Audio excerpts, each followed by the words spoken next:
Welcome to another lore video, and with update 18 only a few days away, in this one I just want to discuss a few of the ideas that players have been throwing around with the news that we'll be able to take the fight to the Titans in update 18, which is expected on Monday the 26th. I've also had severe flu all week, so once again, like last year when I was a bit under the weather, I might be sounding a bit like Lord Croak, for which I apologise in advance.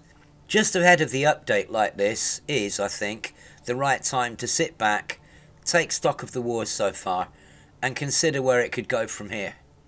I've often wondered if this whole Titans and control systems thing was simply stage 1, a stage which was destined to end sooner or later, and we'll soon see if that's the case.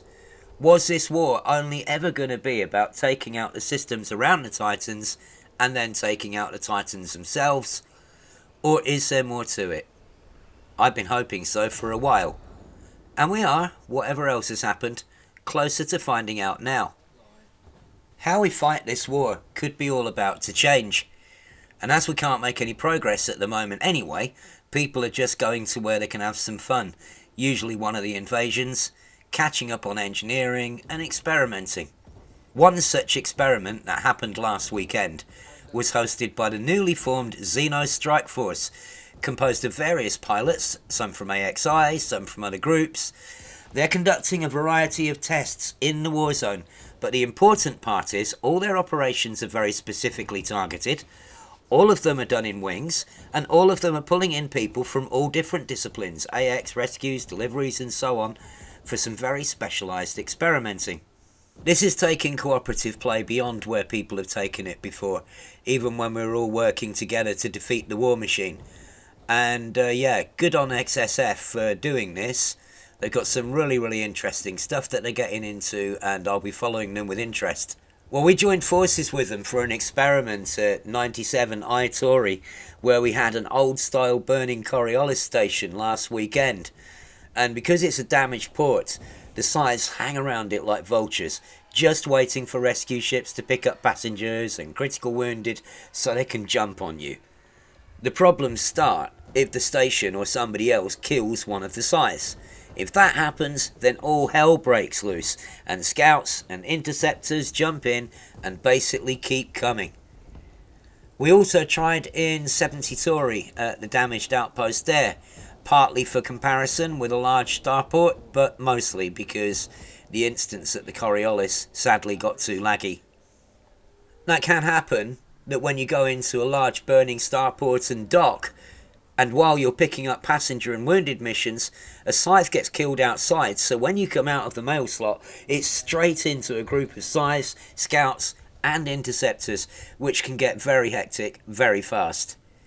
We tested with two main objectives in mind.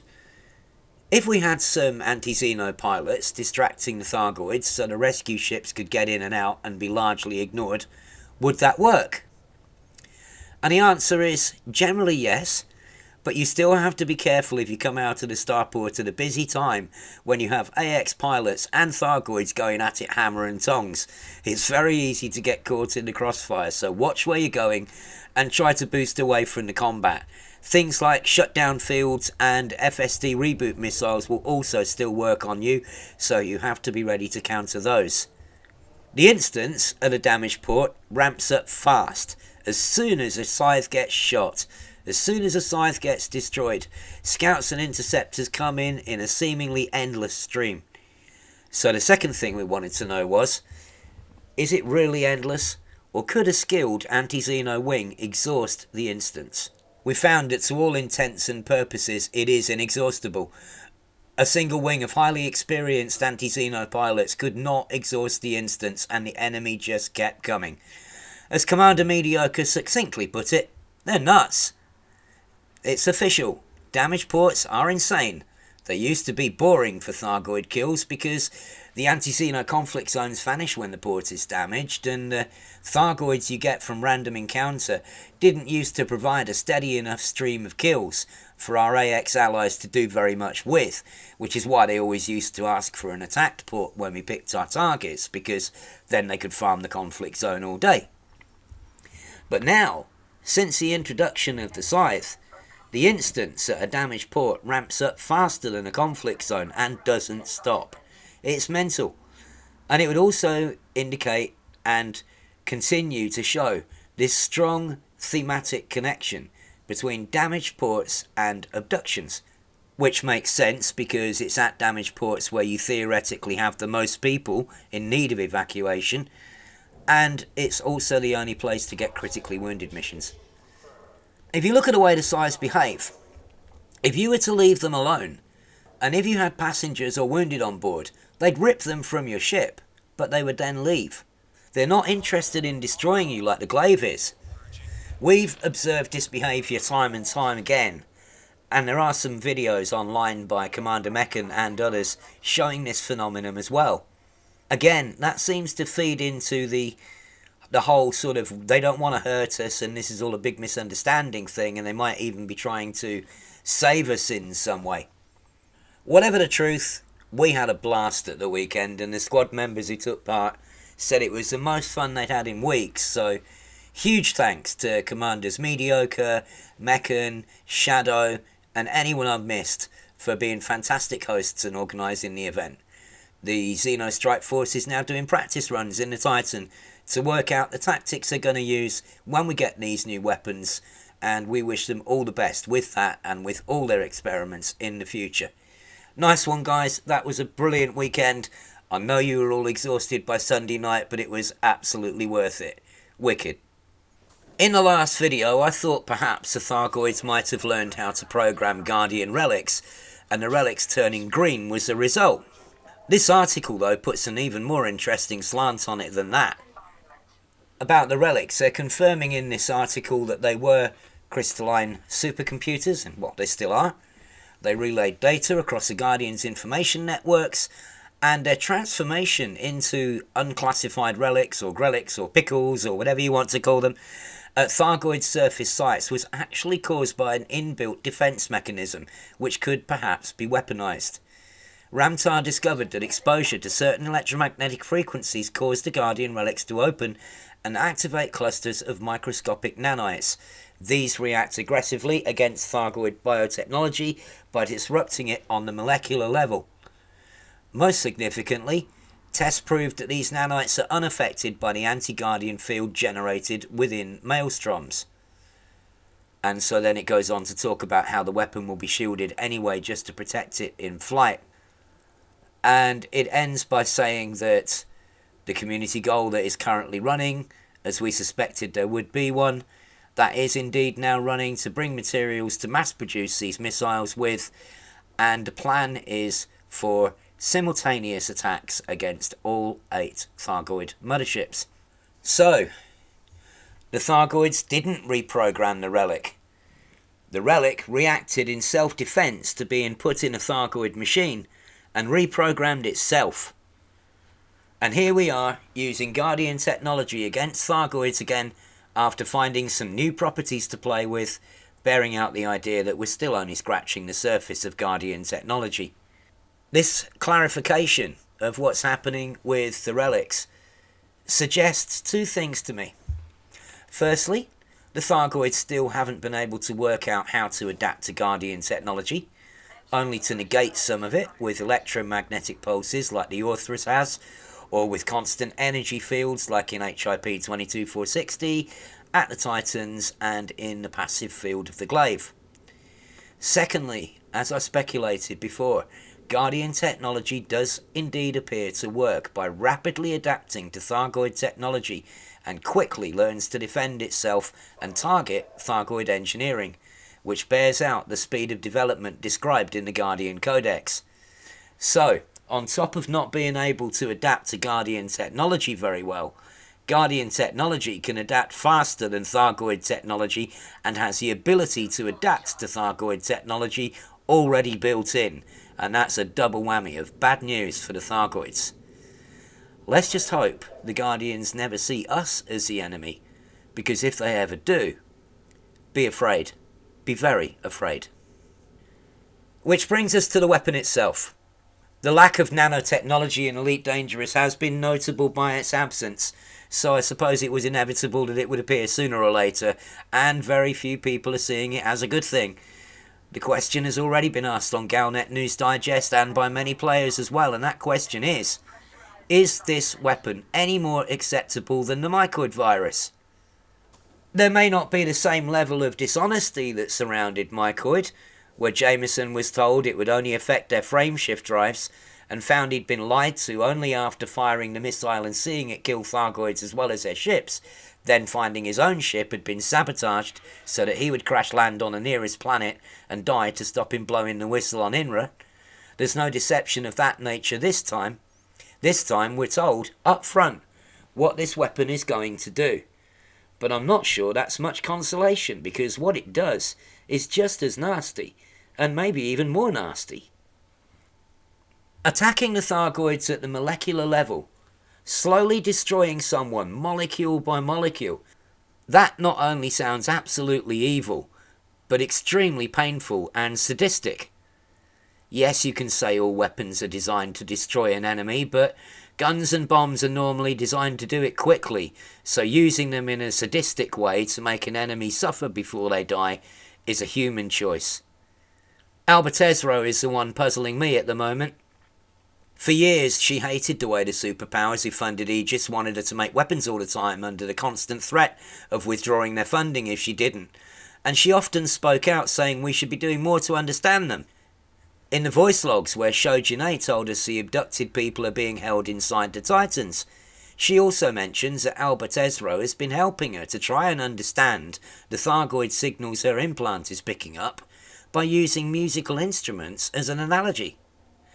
And now, here Tezro is, throwing away all that work and effort to understand the enemy, doing a massive U-turn, and casually going along with the nanite weapon. When Aegis reformed, it was with the understanding that there would be no more bullying, no more threats of withdrawing funding, nothing from the superpowers to try and influence them at all, and Aegis would decide its own research program. Now either they got no interference, no controlling, and no micromanaging by the superpowers, or it wasn't happening. Of course, that doesn't mean no communication at all. It doesn't mean no discussion of your plans with anyone. But at the end of the day, Aegis have not been coerced into this decision as far as we know. Not even by the trigger-happy, disgraced ex-Federation Admiral Aiden Tanner. No, Aegis have made this decision of their own free will and volition to risk the mass murder of the Thargoids and to risk all hope of further communication and understanding with the human captives aboard the Titans casually dismissed as collateral damage. And apparently, Albertezro is okay to risk losing the ability to communicate forever, and the millions of abductees that upset her so much when she heard about them, just to destroy the Titans. Maybe, as some have suggested, she is hoping that the threat will make the Thargoids themselves communicate with us, but that's not a given. It's a lot to bet the farm on, and frankly it doesn't feel right. So I do hope they haven't forgotten her character in the desire to wrap up the war. So we have a lot of questions about this. I hope with all the redundancies and lack of communication that they still had this story written in advance to explain some of these concerns, and if they do have new people coming in and tasked with the job of carrying it on, that they're familiar with what's gone before and they don't cut corners or discard the storylines they've been building up in an attempt to finish it. Some people have speculated that mycoid might have been more dangerous than this weapon because it acted faster than this new weapon is said to do. Mycoid infected the Thargoids and their ships very quickly, in front of Jameson's eyes as he watched, so it must have been pretty rapid. Whereas this new weapon will affect the Titans slowly and gradually until there is some tipping point in the damage done and the Titan either retreats or gets destroyed. I've been thinking about this, and it's made me realise that it's only when you start thinking about the First Thargoid War that you realise how little we know about it, how lacking in detail the information is that we have. Is it a fair comparison to say mycoid is worse than this new weapon? There's no mention of multiple missiles or multiple motherships, so let's just assume When Jameson met them, it was a single mothership and a single large fleet attacking at the time. A missile fired at the mothership would have a chance of reaching the rest of the fleet. The situation we have now, with 8 Titans scattered around the place, is very different. They're not motherships flying around in space with a fleet of Thargoids in support. They're static at their positions, and the systems they control and reinforce are separated by light years of space. If one of them was hit by any kind of virus, presumably it could be quarantined so nothing else was effective. Additionally, if we assume the original mothership Jameson fired at was the same size as the remains of the crashed ones we find at ancient Thargoid sites, well, they're about 7 times smaller than a Titan. So, even if mycoids still worked, or we found another virus that worked, we'd still have to hit all the Titans at once to make sure they all got a dose. Why they want to hit the Titans simultaneously now isn't clear. But as it's not a virus, maybe they fear the rest adapting if only one is attacked. Therefore, no, I don't think mycoid was better than this new weapon, even though this new weapon is described as killing more slowly. In fact, the idea that because mycoid attacked faster that means this new weapon is weaker by comparison is a conclusion that doesn't necessarily follow. I think it's an overly simplistic way to look at it, solely from the standpoint of speed. The Thargoids that got away from mycoid developed immunity to it. We don't even know if that's possible with this weapon. If they can't develop immunity or some kind of counter to this weapon, then the fact that it works more slowly than mycoid is irrelevant. If it can't be stopped or adapted to, it's got the potential to be worse than mycoid ever was. And there you have it. That's some of the speculation people have been doing about what's to come, and assuming there's no delays and Update 18 gets deployed on time, we won't have too much longer to find out.